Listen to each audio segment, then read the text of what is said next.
Aaron Bushnell, a courageous U.S. serviceman, has come to light, showcasing a deeply troubling act in protest against the ongoing brutality in Gaza. The emergence of this video has sparked intense debate, with opinions divided on the potential impact of his self-immolation in the pursuit of lasting peace in the Palestinian region. The Information Department of the Palestinian Resistance has issued a statement commending Aaron for what they perceive as a heroic act on behalf of the Palestinian people. In the aftermath of Bushnell's tragic death, reactions and counter-reactions have flooded in, focusing on the underlying issues that prompted his actions.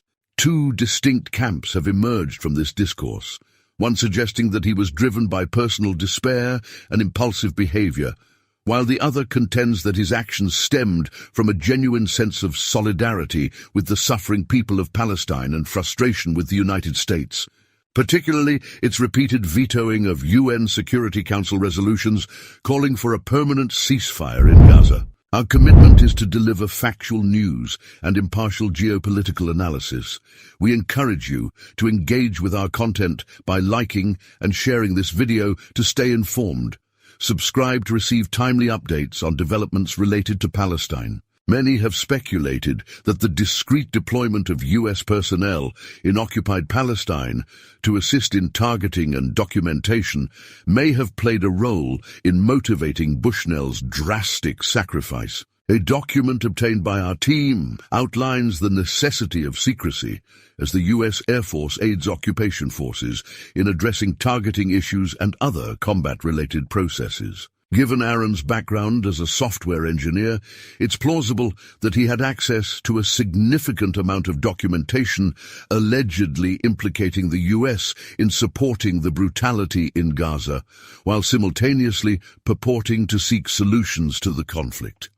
This perceived hypocrisy may have contributed to this tragic turn of events. Before we delve further, let's take a moment to view a segment of the video. Bushnell.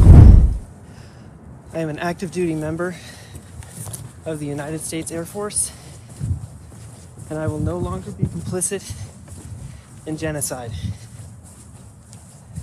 I'm about to engage in an extreme act of protest, but compared to what people have been experiencing in Palestine at the hands of their colonizers, it's not extreme at all. This is what our ruling class has decided. Once again, the mainstream media has demonstrated its insensitivity regarding the crisis in Gaza. A glance at most of the headlines reveals a glaring lack of coverage on the suffering of the Palestinian people in Gaza. Notably, none of the headlines delve into the reasons behind the recent self-immolation incident. It's crucial to highlight that the individual involved was a U.S. airman, not just an ordinary citizen. This oversight diminishes the significance of his protest. From an independent analytical standpoint, while the actions taken were extreme and tragic, they shed light on the sentiments of millions worldwide who are deeply troubled by the perceived political games being played, particularly by the United States, with Palestinian lives in Gaza. Even in the Middle East, where anti-Hamas sentiments have been prevalent, there's growing skepticism about the sincerity of the occupation's intentions.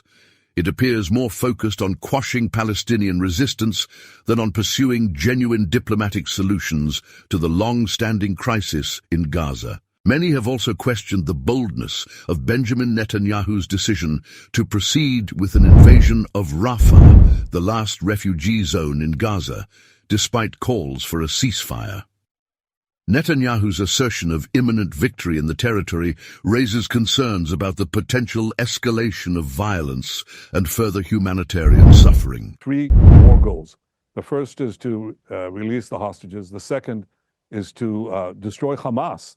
And the third is to ensure that Gaza does not pose a threat to Israel in the future. And obviously, the three are intertwined. They're achieved basically by our very effective and often heroic military operation, and also by tough negotiations. We're combining the two, and I hope it yields the result. But understand that unless we have total victory, we can't have peace. We can't leave Hamas in place. We can't leave a quarter of Hamas battalions in Rafah and say, well, that's fine. Netanyahu recently confirmed to reporters that negotiations are underway for a potential deal, though specifics remain undisclosed. Discussions resumed in Qatar on Sunday at a specialized level, with further talks slated for Cairo, aiming to secure a ceasefire and the release of numerous hostages in Gaza, as well as Palestinians detained by Israel. Meanwhile, Israel is on the verge of approving plans to expand its military operations against Palestinian resistance fighters to Rafah, located on the Gaza-Egypt border, where a significant portion of the territory's 2.3 million inhabitants have sought refuge. Humanitarian organizations are sounding alarms about the potential for a humanitarian catastrophe. Rafah serves as Gaza's primary entry point for humanitarian aid. Despite calls from the US and other allies for the occupation to avoid civilian casualties, many view such statements as hypocritical, given the US's history of supporting the occupation through arms sales and diplomatic backing. Efforts by the international community to broker peace in Gaza have repeatedly been thwarted by powerful states. Adding to the complexity, last week, the United States once again utilized its veto power to neutralize the UN Security Council's ability to act decisively, allowing the occupation to proceed with its aggressive incursion into Rafah. The delay in the US presenting a new resolution calling for a ceasefire is deeply concerning, as it appears to align with efforts to enable the occupation forces to advance into Rafah and escalate hostilities. However, in the wake of the tragic death of the US serviceman, despite attempts by the media to downplay its impact on American and global consciousness, the stark reality of the situation in Palestine has reverberated. It serves as a poignant reminder that even in the face of adversity, there are individuals who possess the courage and foresight to challenge the status quo. The ongoing brutality inflicted by occupation forces in Gaza while the world looks on is profoundly troubling. It's understandable that individuals with a deep appreciation for the sanctity of human life may resort to extreme measures to draw attention to this plight.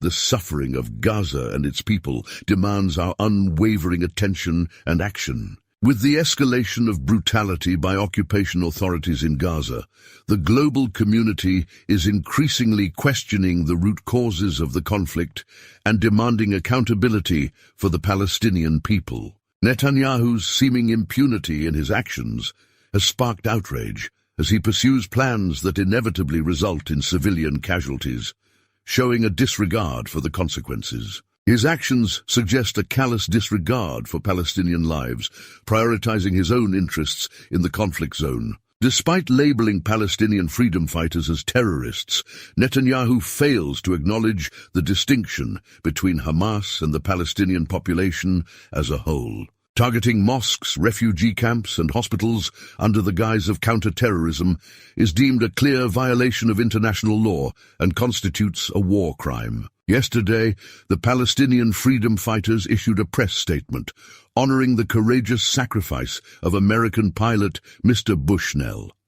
The resistance conveyed condolences and solidarity following Bushnell's tragic death, attributing it to what they perceive as the unjust policies of the American administration and its support for the occupation. The statement recognizes Bushnell as a martyr who sacrificed his life to shed light on the alleged atrocities committed against the Palestinian people, particularly in Gaza. Drawing parallels with the death of American activist Rachel Corrie in 2003, the resistance places blame squarely on the occupation, accusing it of complicity in the extermination of Palestinians by supporting Israel. Furthermore, the statement suggests that Bushnell's actions aim to pressure the American government into intervening to prevent what the resistance describes as Zionist massacres and ethnic cleansing in Gaza. In conclusion, the Palestinian resistance honors Bushnell as a symbol of global solidarity with the Palestinian cause and condemns what they perceive as a growing dissent among the American populace against their government's policies regarding the Israeli-Palestinian conflict. Rest in peace, Aaron Bushnell. Thank you for your attention. Please consider sharing and liking this news update with your loved ones. Don't forget to subscribe for the latest developments from Palestine. Until our next update.